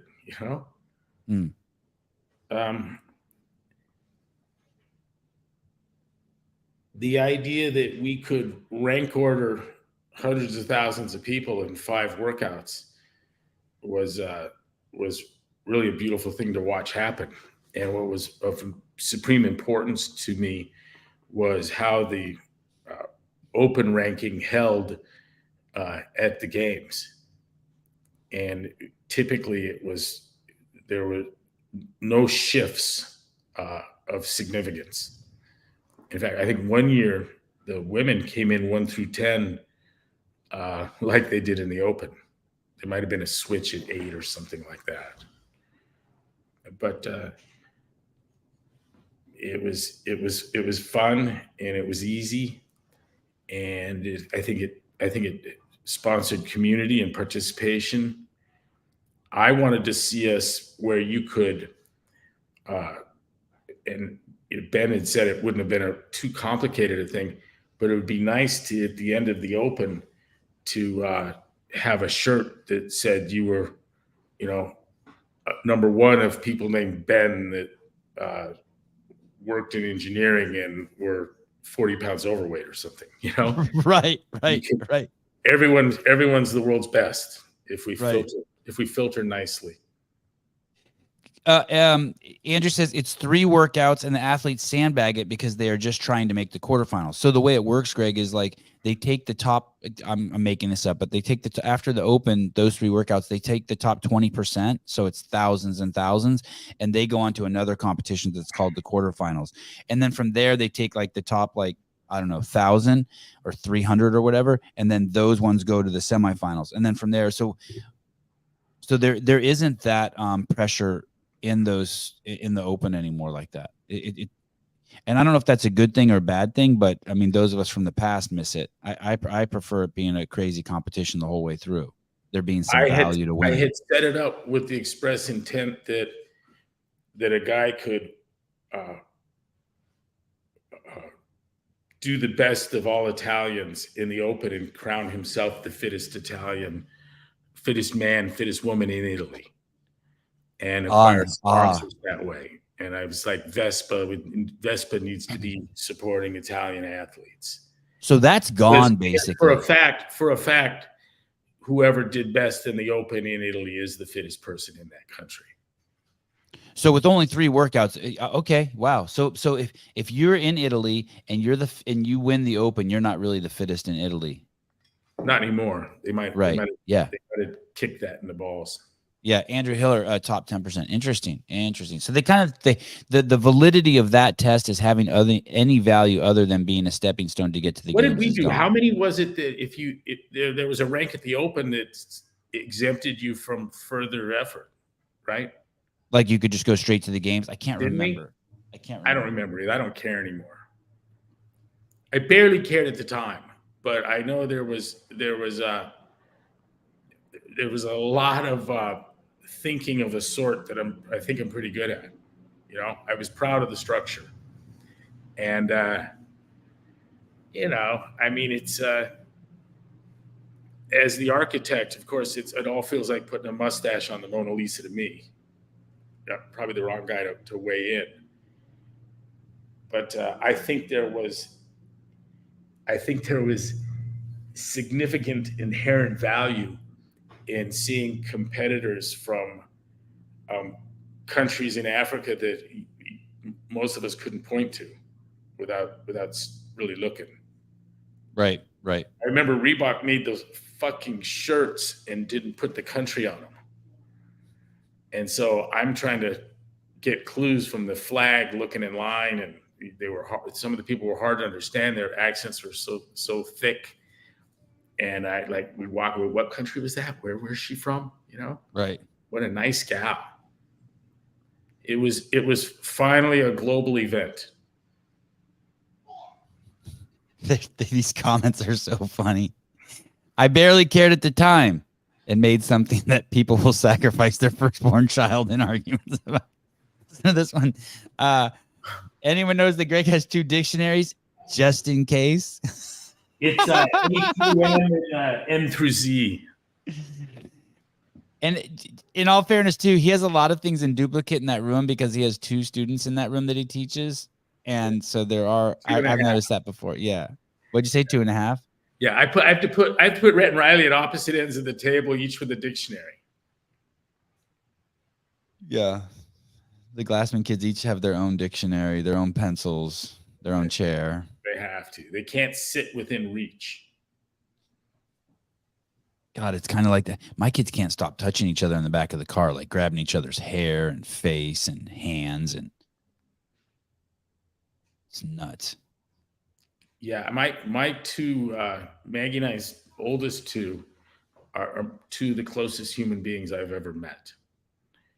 And they're either head to head whispering like little lovers, plotting something rotten, or fist fighting. Yeah. I got a little bit of that at my house. Yeah. It's kind of cool. They're like an old couple that engages in mutual physical brutality. There are people like that. They've been beating on each other for 40 years and love each other. I mean, it's crazy, but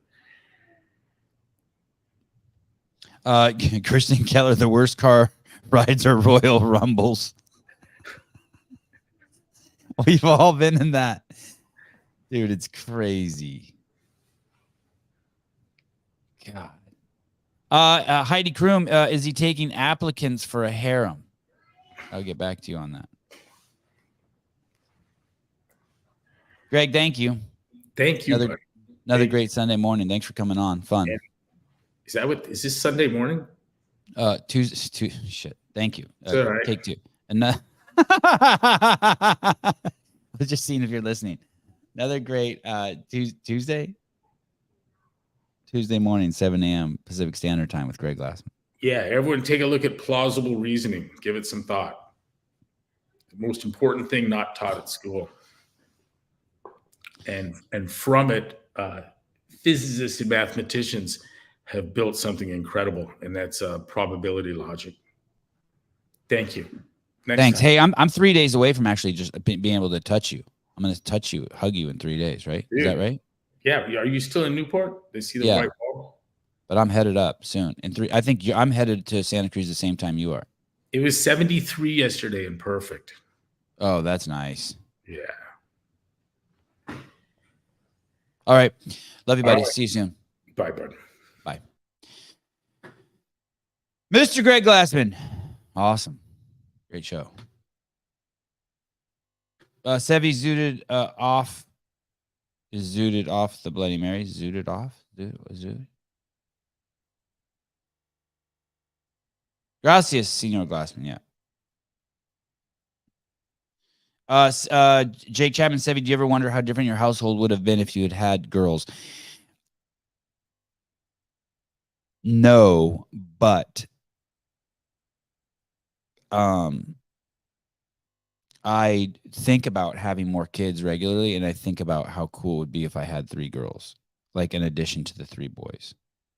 I just told my wife the other day, I said, God, I don't even want to say how it came up. It wasn't bad. It was good. But basically, we're in a discussion, and my wife does not want to get pregnant. And I was like, God, I would really If I could get 3 little girls, it would be awesome. Oh, you have 3 girls? Oh, that's awesome. Yeah, I probably knew that.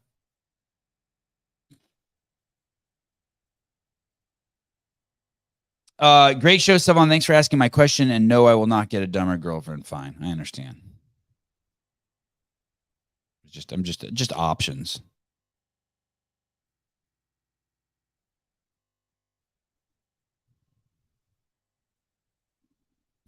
Robbie Myers. I have 2 girls. Girl dads are the best. No, I have 2 girls. Girls are the best. Girl dads are the best. Self-serving mother.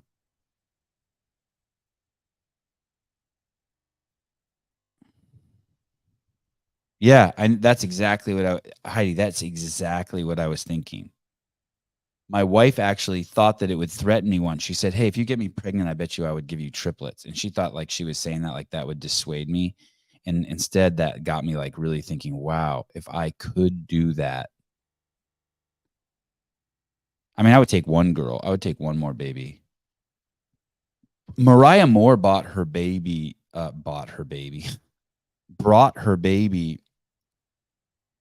to the CrossFit Games, and she was breastfeeding in between, like behind the scenes, like when we would go up and like fuck around with the computers or whatnot. She'd be holding the baby, and I had a chance to hold that baby and like play with it and like squeeze its arms and feel those milk rolls, and I got to like smell it and hold it, and I got to rub its back, and like yeah, look, Joe just got one and he wants more. Yeah, it's like that.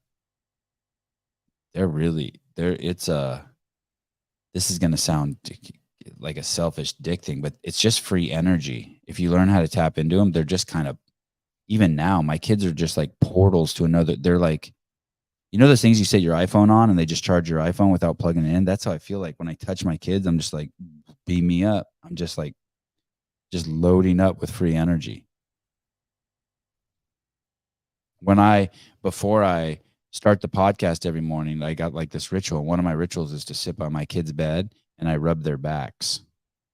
Like I'm like rubbing free energy off of them.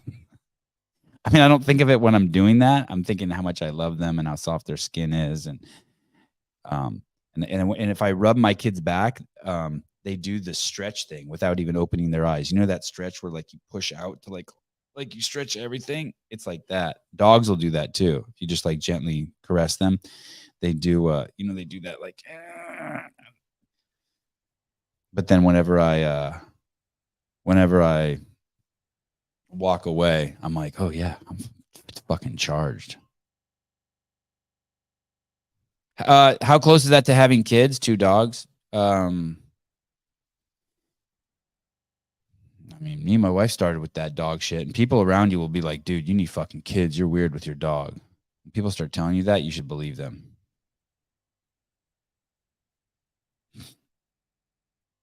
Audrey, Judy can carry my babies for me. I don't want to fuck up this mediocre body. Yeah, but you know what's crazy? You will for sure. Well, you're pregnant, your body will be amazing. Fit pregnant women are, god damn, yum. And your boobs will do some crazy shit. It'll be a fun couple of years. Just keep having them. Keep it all, and you'll be fine. Yeah, you sound like my wife. I'll never get pregnant. That's what she thought. She has 3 kids.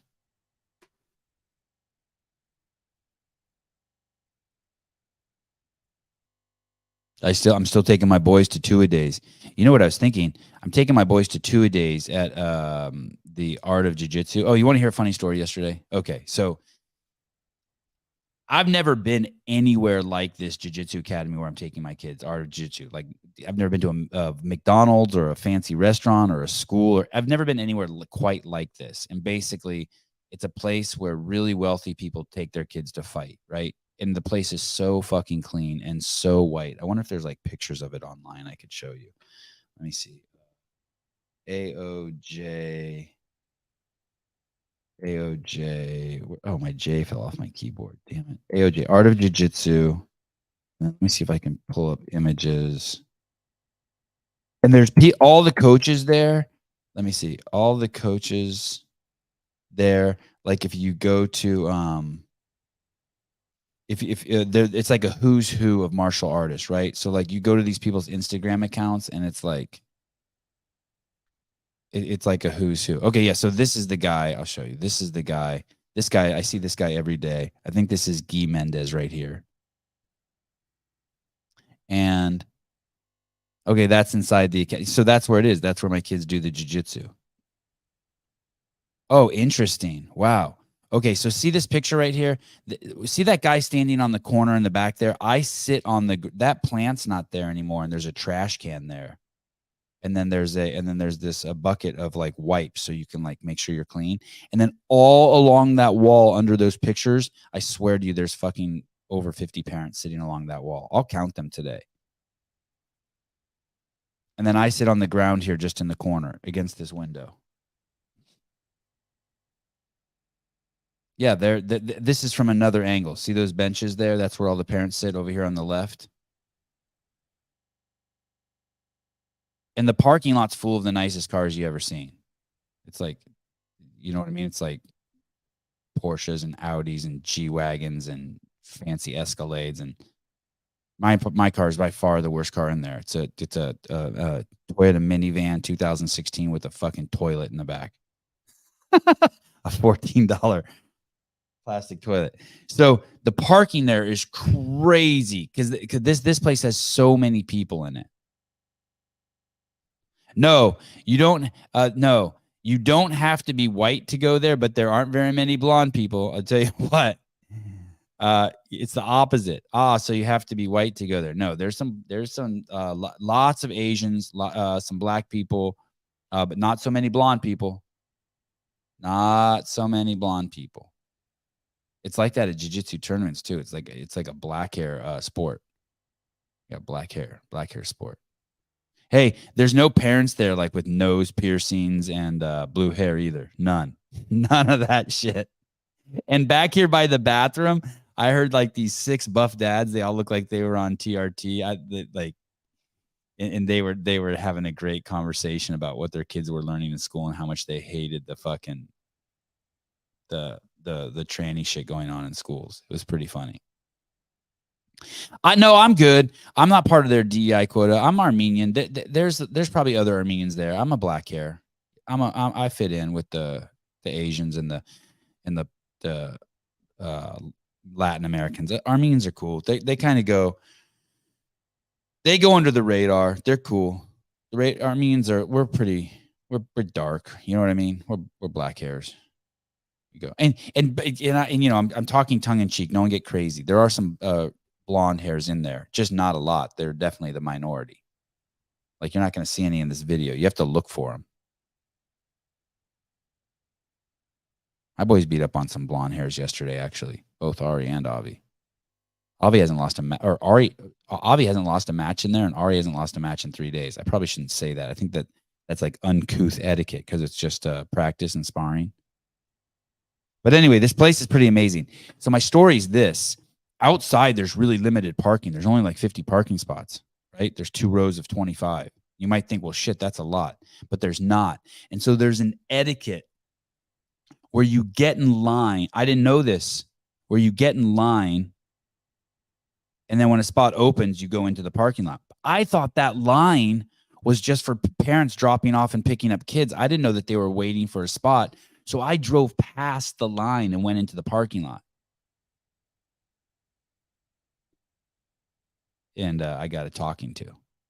Big old fucking, it was actually a white dude, blonde hair dude. Big fucking dude. 6'3", old like me, all buff, probably on some TRT and shit. Gets out of his like, I don't know.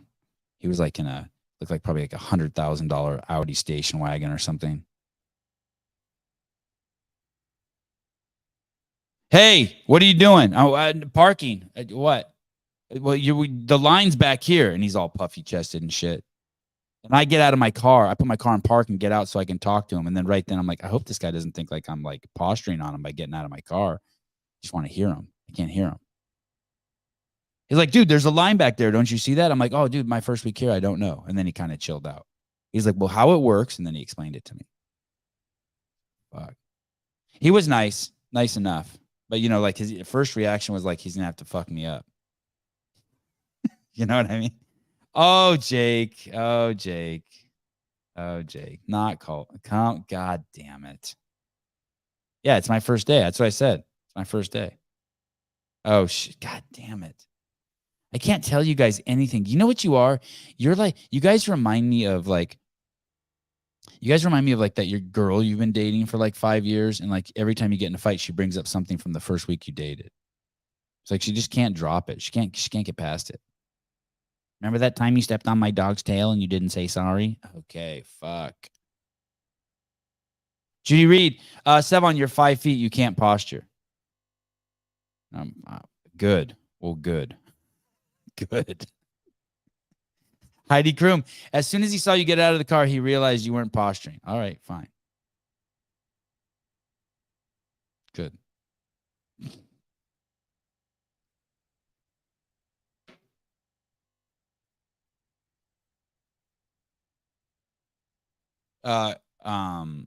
Cayman Cider, you need to measure your height on live. That's a good idea. That's a good bit. Shoes or no shoes? Yeah. Judy Reed, we've been married 23 years. Judy Reed, I've been married 23 years, and I still bring up times that my husband cheated on me. Wow. All right.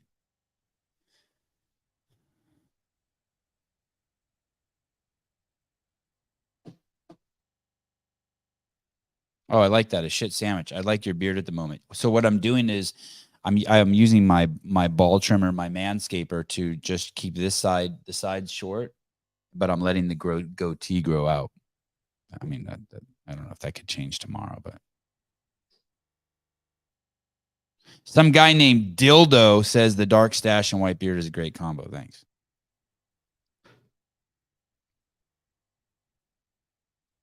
Judy Reed, that was so good, Sevan. I deserve that. Well, yeah, you know, projecting my life onto you. They've all cheated on you. They've all cheated on you. Just go with that. Just go with that. They've all cheated on you. That's a safe bet. Set your man free and just assume they've all cheated on you at one time or another. Set him free. Set him free. Tomorrow we have the CEO of Born Primitive coming on.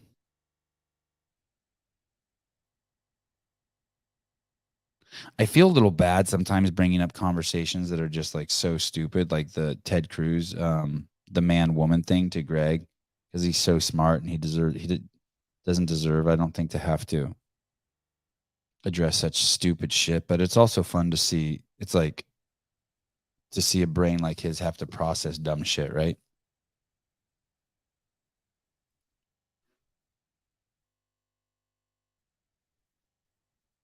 It's like watching a world-class gymnast do a cartwheel. It's still nice. Vindicate, I had no idea Born Primitive had a podcast. I think it's new.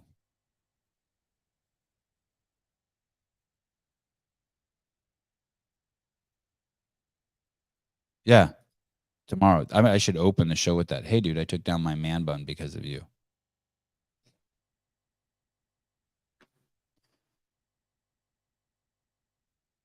I got a clip here. This is in honor of Judy Reed.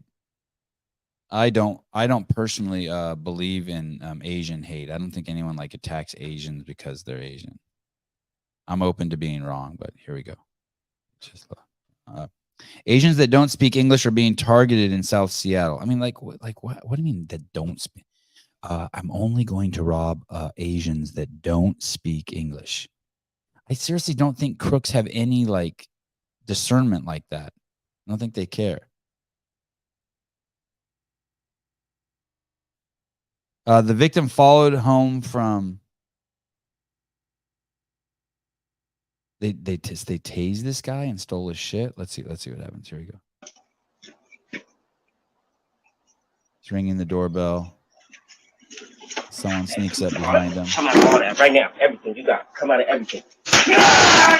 Oh, turn, nigga. God.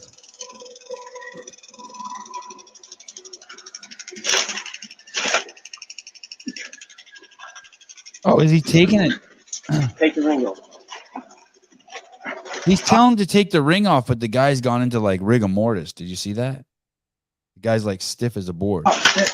Get the fucking ball ring off. Get the ball. Hanging over there. No, take the ring off.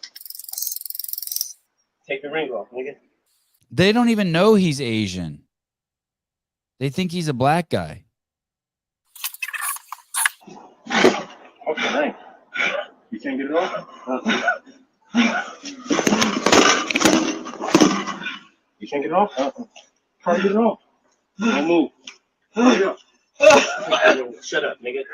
Take the ring off. Yeah, they don't even know he's Asian. They think he's a black guy. I'm trying to. Come on, bro. Wow.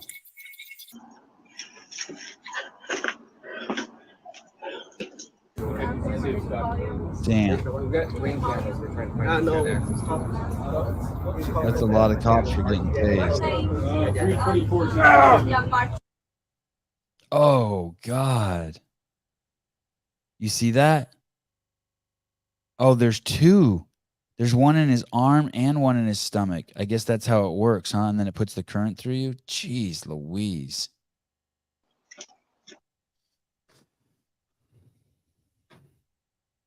That is not happening in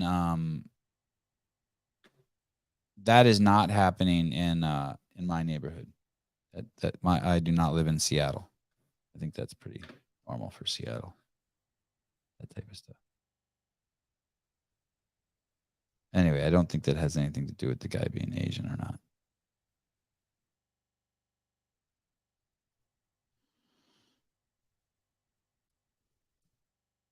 All right. Oh, here. You want to see one more funny thing? It's not that last thing was funny, but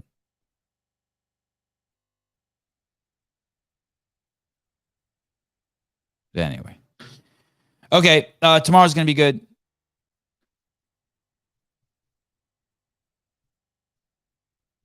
Sorry, Heidi. Way too violent for my taste. I apologize. I can't even. Okay, fine. I mean, he was okay.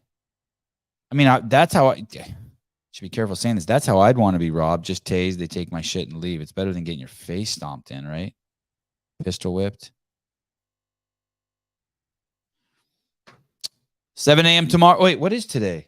No, today's not Shut Up and Scribble, is it? No, today's Tuesday. I better check the calendar and make sure there's nothing going on. Okay, Greg Glassman. Yeah, then tomorrow is the guy's name is Bear from Born Primitive, and he does have his own podcast. And then you know what it looks like?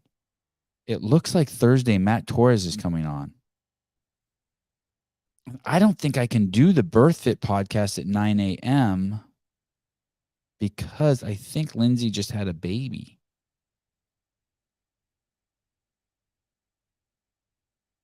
Tomorrow in the morning, I'm taking my kids over to Ryan Sheckler's gym.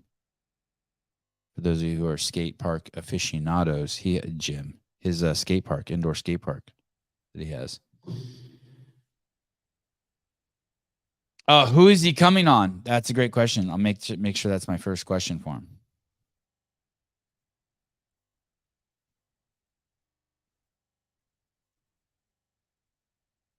Matt is boring on the podcast. Who's Matt? Oh, Torres? Are you kidding me? He's great. Okay, I will post pictures of the skate park. Matt, wait a second. Matt Torres isn't boring at all. He was great last time. He was so good. Remember last time we talked about the Masters? He was ahead of his time. He was saying like separate the Masters even before like anyone else was even talking about it. He mentioned it on this show. Matt Torres says fuckboy energy. I love fuckboy energy. I don't even know what that is, but I like it.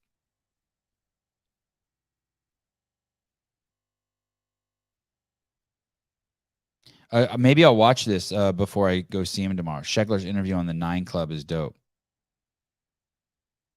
All right.